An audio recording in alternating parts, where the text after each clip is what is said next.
pushed the door open with a loud bang, laughing as if the house belonged to him alone. "Come in," he said, pulling the woman beside him closer. "Don't worry, my wife won't do anything. She's too weak." Stella stood at the foot of the stairs, one hand resting on her pregnant belly. The words hit her like stones. The woman with Bernard, tall, slim, wearing red lipstick and a proud smile, looked Stella up and down as if she were nothing. "So this is her?" the woman asked. "She doesn't look like a problem." Bernard smiled. "She's not." Stella said nothing. Her face was calm, almost blank. But inside her chest, something old and dangerous began to wake up. Bernard took off his jacket and threw it on the chair. "Stella, meet Lydia. She'll be staying with us for a while." The room went quiet. Stella's fingers slowly tightened. And then Bernard added, with a laugh that cut deep, "You see?" Silence again. "I told you she's too weak." Stella lifted her eyes. Something dark passed through them, and that was when Bernard raised his hand. Long before that night, Stella's life had never been easy. She was born in Ibadan, in a small house with a leaking roof and cracked walls. Her parents died when she was 8, in a road accident that left no time for goodbyes. She went to live with her stepmother, Madame Rose, a woman whose heart was harder than stone. Madame Rose hated silence, but she hated Stella even more. "You will not go to school," she would say. "School is for children with parents." Instead, Stella was sent every morning to an old training hall at the edge of town. Madame Rose called it punishment. "You want to eat in my house," she would shout. "Then you will train." The hall smelled of sweat and dust. The floor was rough. The instructor, Master Lin, spoke little but watched everything. At first, Stella cried every day. Her legs ached. Her arms shook. She fell more times than she could count. But something strange happened. She stopped crying. Each fall made her stronger. Each bruise taught her balance. Each hard lesson built control. While other children learned letters, Stella learned how to breathe through pain. While others played, she learned how to strike, block, and stand her ground. Years passed. Stella grew quiet, but her body became sharp and fast. She won local contests, then state contests, then national ones. People began to whisper her name with respect. Cameras followed her. Awards filled a small shelf in her room. But Madame Rose never smiled. "You think this makes you special?" she asked once, tearing a certificate in half. "It only makes you dangerous." Stella learned another lesson that day. Strength could scare people. So when she finally left that house, she promised herself something simple. No more fighting. She wanted peace, a quiet life, a soft love. That was how she met Bernard. He was a pastor then, tall and handsome, with a voice that sounded warm and kind. He preached about patience, forgiveness, and faith. In church, people respected him. Women admired him, men trusted him. Bernard noticed Stella's silence and called it gentleness. "You have a calm spirit," he told her after service one Sunday. "God loves a woman like that." Stella believed him. When rumors started about Bernard texting women late at night, about secret meetings, Stella stayed quiet. When he was removed from church leadership for personal reasons, she stood by him. Marriage will change him, she told herself. Bernard changed, but not for the better. He became rich fast. Too fast. Businesses appeared. Money flowed. He stopped preaching and started partying. Nightclubs replaced church. Alcohol replaced prayer, and respect turned into insults. "Why are you always quiet?" he would snap. "Are you dumb?" Stella would rub her belly and stay calm. When she became pregnant, Bernard grew colder. "That thing slows you down," he said once. "You're not even useful anymore." Still, Stella stayed, until the night he brought Lydia home. Back in the living room, Bernard's hand was still raised. "Didn't you hear me?" he shouted. "Go to the kitchen and make food for my guest." Lydia crossed her arms and smiled. Stella took a slow breath. Her heart beat steady. Her feet felt planted, like roots deep in the ground. She did not move. Bernard's face changed. "Did you just ignore me?" He stepped closer. Too close. The air felt tight. "Bernard," Stella said softly, her voice low and calm. "Please don't do this." He laughed. "Or what? What will you do?" Then he pushed her. Not hard, but enough. Stella took one step back. Her hand brushed her belly. Her eyes lifted again. And Bernard suddenly felt something he could not explain. Fear. The room seemed smaller, quieter. Even Lydia stopped smiling. Bernard shook his head, angry. Don't look at me like that. He raised his hand again. And this time, Stella moved. The lights flickered as her body shifted, smooth and fast. Bernard's eyes widened. What? The chapter ends as Stella's calm face hardens. Her stance changes, and Bernard's raised hand freezes in the air. Just inches from a truth he never saw coming, Bernard's hand froze in the air. For the first time since he met Stella, he did not see a quiet wife. He saw something else. Something sharp, focused, and deeply controlled. Stella? He said, confused. Her feet were no longer close together like a scared woman's. One leg had slid back. Her shoulders were relaxed. Her eyes were steady, watching every small movement Bernard made. Lydia stepped back slowly. Bernard, why is she standing like that? Bernard forced a laugh. Don't be silly, she's just acting tough. He tried to push her again. He never touched her. In one smooth motion, Stella caught his wrist, twisted it gently but firmly, and stepped aside. Bernard gasped as pain shot through his arm. He stumbled forward and almost fell. What are you doing? He shouted. Stella released him at once and stepped back as if nothing had happened. I asked you to stop, she said quietly. The room felt strange, heavy. Bernard shook his arm, shocked. You think you can scare me? He snapped. You? He rushed at her again, this time angry. Stella sighed. She blocked his hand, turned her body, and used his own strength against him. Bernard crashed onto the couch with a loud thud. The sound echoed through the house. Lydia screamed, "Oh my God!" Bernard sat up slowly, his face pale. What was that? Stella stood still, breathing evenly. Her hand rested on her belly again. I don't want to fight you, she said. Please, let's stop. Bernard stared at her like she was a stranger. You're pregnant, he said. You shouldn't even be standing like that. Stella met his eyes. Pregnancy does not erase who I am. Lydia grabbed her bag. Bernard, this is not normal. I'm leaving. Sit down, Bernard shouted. But Lydia was already at the door. When it slammed shut, silence filled the house again. Bernard slowly stood up, pride burning hotter than pain. So, he said, forcing a smile, you've been hiding things from me. Stella said nothing. Answer me, he roared. She looked away. That hurt him more than the fall. Stella had learned long ago that silence could protect her. After she became a national martial arts champion, reporters followed her everywhere. They asked about her childhood, her training, her scars. She stopped answering. She stopped competing. People called her foolish. You have talent, they said. Why waste it? But Stella was tired of pain, tired of people fearing her or wanting to use her strength. She wanted to be normal. That was why she never told Bernard. When they were dating, he once joked, "You're so calm. It's like nothing can shake you." She smiled and said nothing. When they married, he promised to protect her. Now she knew how empty those words were. Back in the living room, Bernard paced like a trapped animal. You embarrassed me, he said. In my own house. You brought another woman here, Stella replied softly. While I'm carrying your child, Bernard laughed bitterly. Don't act holy now. You're no angel. Stella's eyes darkened. Neither are you.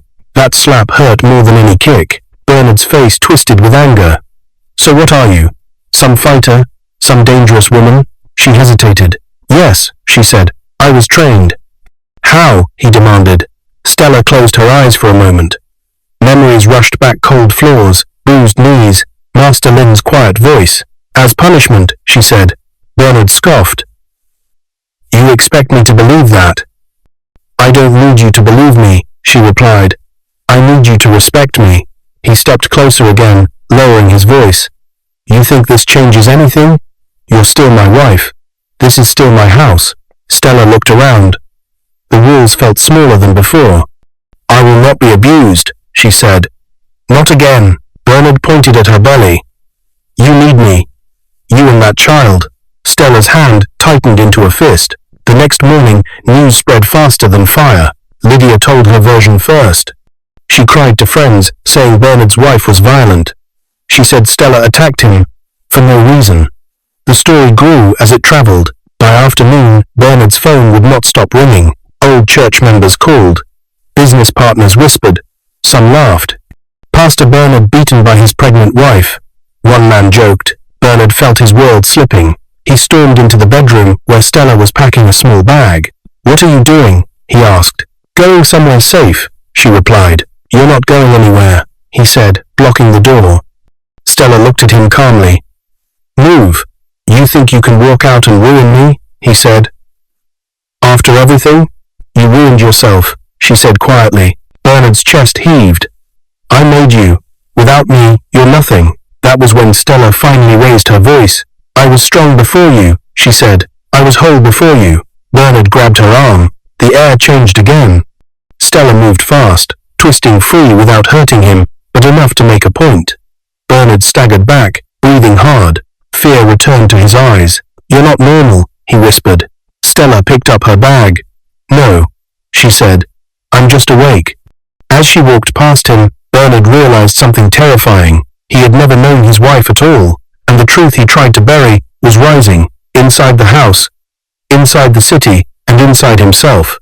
The chapter ends as Bernard sinks onto the bed, shaking, while Stella steps out of the room, leaving behind a man who finally understands that the weak woman he mocked may be the one who destroys everything he built. The door closed softly behind Stella. Bernard remained on the bed, staring at the empty space where she had stood. His chest rose and fell fast, like he had just run a long race. For years he had spoken loudly, walked proudly, and ruled his house with words and fear. But now, for the first time, he felt small. Outside, Stella paused. Her hand rested on her belly as a wave of emotion washed over her fear, sadness, and something else she had tried to forget for a long time. Anger. Not wild anger. Controlled anger.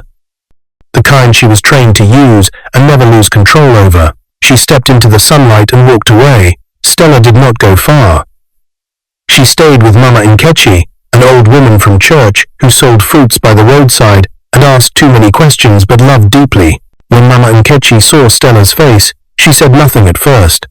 She only pulled her into a tight hug. "My child," she whispered. "What did he do?" Stella shook her head. "I don't want to talk yet." That night, Stella could not sleep. Every sound made her alert. Her body remembered training, even when her mind wanted rest.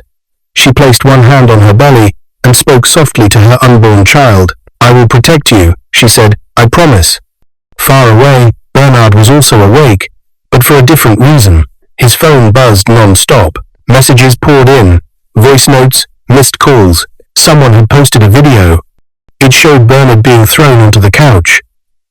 The angle was poor, but his face was clear. So was Stella's calm posture. The caption read, "Billionaire businessman and former pastor Bernard humiliated by his pregnant wife after bringing side chick home." Bernard's hands shook as he scrolled. "How did this get out?" he whispered. Then he remembered the small camera in the living room, installed for security. He had forgotten about it. By morning, the story was everywhere. People argued online. Some mocked Stella. Some praised her. Some asked dangerous questions. Who is this woman? How did she move like that? Is she military? Reporters dug into Stella's past, and they found it. Years ago, a dusty newspaper headline appeared again on screens. "Teenage girl wins national kung fu championship, an orphan's rise." Photos followed. Stella, younger, standing tall with medals around her neck, her name printed clearly. Bernard stared at the screen in disbelief. "That's her," he whispered. His phone rang. It was the board of his company. "Bernard," the chairman said coldly, "we need to talk." Another call came in, from the church council, another from a business partner who had once called him brother. Doors began to close. By afternoon, Bernard sat in a quiet office, facing men who no longer smiled at him. "Your behavior has embarrassed us," one said. "Bringing a mistress into your home," another asked, "and provoking violence." A third added. Bernard tried to defend himself. "She attacked me," he said. "She's dangerous." A woman at the table looked him straight in the eyes. So dangerous that you called her weak. Silence followed. You are suspended, the chairman said at last. Until further notice. Bernard walked out, feeling like the ground had disappeared beneath him. Meanwhile, Stella stood in Mama Nkechi's small room, staring at her phone. Messages came from people she had not spoken to in years. Old trainers, former teammates, journalists. One message stood out. Stella, this is Master Lin. I saw the video. Are you safe? Her throat tightened. She typed back slowly. Yes, I am. Mama Nkechi entered with a bowl of hot soup. Eat, she said gently. Strength needs food. Stella smiled faintly, but peace did not last. That evening, Bernard showed up. Mama Nkechi saw him first. Her face hardened. You are not welcome here, she said. Bernard ignored her and called out, Stella. Stella stepped forward calmly. People gathered. Neighbors watched from a distance. Bernard looked different now. His shoulders were slumped. His voice was lower. They're destroying me, he said. Because of you. Stella blinked. Because of your choices. He shook his head. You should have told me who you were. She answered quietly. You should have treated me better. His eyes filled with anger and shame. Come home, he said. Let's fix this. Stella placed her hand on her belly again. Home should be safe. Bernard stepped closer. Don't do this to me. Mama Nkechi raised her voice. Step back. Bernard ignored her and grabbed Stella's wrist. Gasps filled the air. Before anyone could react, Stella twisted free, fast and clean. Bernard stumbled backward and fell into the dust. People screamed. Phones came out. Bernard looked up at her from the ground, fear and shock written on his face. Please, he said softly. Don't embarrass me again. Stella looked down at him, not with anger, but with clarity. This is not embarrassment, she said. This is consequence. Police sirens sounded in the distance. The crowd grew. And for the first time, Bernard realized the story was no longer his to control. The chapter ends as Stella stands still in the fading light, surrounded by whispers and flashing cameras, while Bernard remains on the ground, knowing that the world is about to hear everything he tried to hide. The police car stopped at the edge of the crowd. 2 officers stepped out, their faces serious. Cameras flashed harder now. People whispered louder. Bernard slowly pushed himself up from the ground, brushing dust from his clothes, trying to look calm, even though his hands were shaking. This is a misunderstanding, he said quickly. My wife is unstable. Stella did not speak. One officer turned to her. Madam, are you hurt? She shook her head. No, sir. The officer looked between them.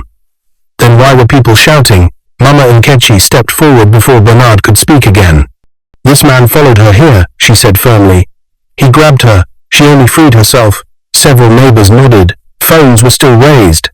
Bernard opened his mouth, then closed it. He knew whatever he said could be used against him.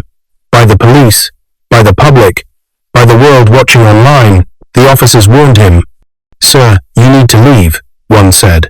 If there's another complaint, we will take further action. Bernard's pride burned, but fear burned hotter. He looked at Stella one last time. You're enjoying this, he said quietly. Stella met his eyes. No, she replied. I'm surviving. Bernard turned and walked away, the crowd parting for him, like water around a sinking stone. That night, Stella finally told her story. She sat on Mama Nkechi's bed, the room dim and quiet, and spoke in a low, steady voice. She talked about Madame Rose, the training hall, the falls, the bruises, the medals, the choice to stop fighting. Mama Nkechi wiped tears from her eyes. God was preparing you, the old woman said softly. Even when it felt cruel, Stella shook her head. I didn't want this strength anymore. Mama Nkechi smiled sadly. Strength does not leave just because we stop using it. The next morning, Stella was invited to the police station, not as a suspect, but as a witness. The video from Bernard's house had been reviewed. His words were clear, so was his behavior. The officer looked at Stella kindly. Madam, you have the right to file a report. Stella thought of her baby. Yes, she said, I do. When Bernard received the news, something inside him finally broke. He sat alone in his large house, surrounded by expensive furniture that felt useless now. Lydia had blocked him. Business partners avoided him. His church connections were gone, and now, a formal complaint. He remembered laughing, saying, "She's too weak." He laughed then, but now the words tasted bitter. Days passed, more truths came out. Former church members spoke about Bernard's secret messages. Women shared stories they had kept hidden out of fear or shame. The picture grew darker. Bernard was asked to step down from 2 companies. Sponsors pulled out. His name became a warning. Meanwhile, Stella stayed quiet. She refused interviews. She turned down offers to return to competition. "I just want peace," she told the officer handling her case. But peace was not easy. One afternoon, as Stella walked back from a clinic appointment, she felt it. Someone was following her. Her steps slowed. The footsteps behind her slowed too. Her body reacted before her mind did. She turned sharply. It was Bernard. He looked thinner, tired, desperate. "Please," he said before she could speak. "Just hear me out." Stella's heart beat faster, but her stance remained calm. "You shouldn't be here," she said. "I have nothing left," he admitted. "They took everything." Stella's voice was steady. "You gave it away." He stepped closer. "I'm changing." She studied his face. Change was not in his eyes yet. Only fear. "I'm sorry," he said quickly. "For everything." Silence stretched between them. People passed by, unaware of the weight in the air. Stella finally spoke. "Sorry is a beginning, not a rescue." Bernard swallowed. "What do you want from me?" Stella looked down at her belly, then back at him. "I want you to leave me alone," she said. He nodded slowly. As he walked away, Stella felt something she had not felt in years. Relief. But it did not last long. That evening, Stella's phone buzzed with a message from an unknown number. "You think you've won, but strength always comes with a price." Her fingers went cold. Outside, thunder rolled across the sky. Stella stood by the window, watching the clouds gather, knowing deep down that the storm was not over yet. The chapter ends as Stella locks the door, places a protective hand on her belly, and realizes that the greatest test of her strength may still be ahead. The thunder came again, louder this time. Stella stood still by the window, her phone tight in her hand.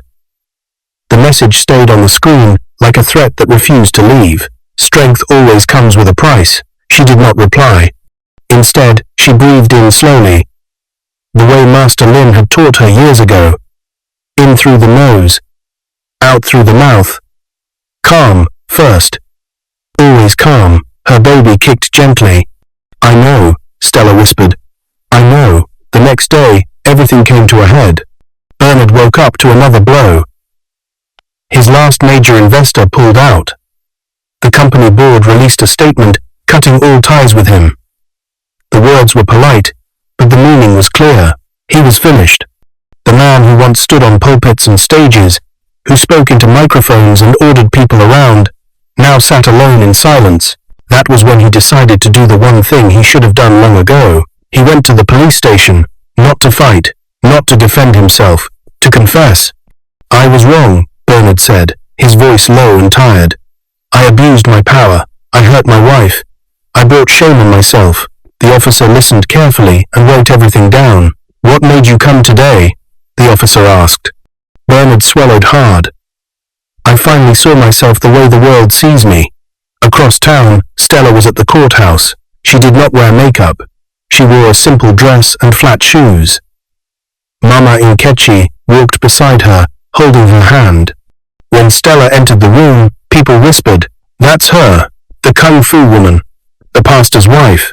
Stella ignored them all. She told her story clearly, slowly, without shouting, without tears.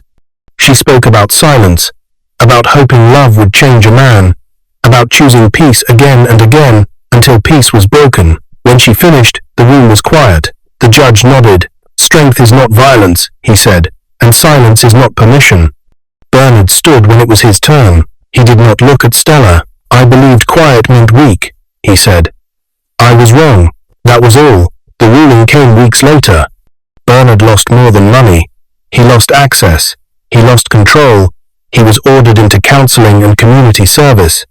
His name was removed from leadership spaces he once ruled. He walked out of the courthouse a smaller man, but for the first time, he walked honestly. Stella watched him go, then turned away. She felt no joy in his fall. only freedom. Months passed. Stella gave birth to a healthy baby boy. As she held him for the first time, tears finally came. Not from pain, but from release. You will grow in peace, she whispered to him, and you will never fear your own strength. Word spread quietly that Stella had opened a small training center, not for fighting, but for discipline. For children who felt powerless. For girls who were told to be silent. For boys who needed control, not anger. She taught them balance first. Strength is knowing when to stop, she said. Power is knowing who you are. People listened. One evening, as the sun set orange over the city, Stella locked up the training hall and walked home with her baby on her back. Her phone buzzed. A message from Bernard. I am learning. I do not expect forgiveness. I just wanted to say thank you for surviving. Stella read it once. Then she deleted it. Some chapters do not need answers. That night, Stella stood at her window again. The sky was clear. No thunder. No storm. She rested a hand on her chest and felt her steady heartbeat. She was no longer hiding. She was no longer fighting for peace. She was protecting it. And that, Stella knew, was the strongest stance of all. If you loved this story, please subscribe to this channel right now. Hit that like button, and in the comments, tell us, what lesson did you learn from this story? Turn on notifications so you never miss our stories. Share this video with your friends and family. Thank you for watching, and see you in the next story.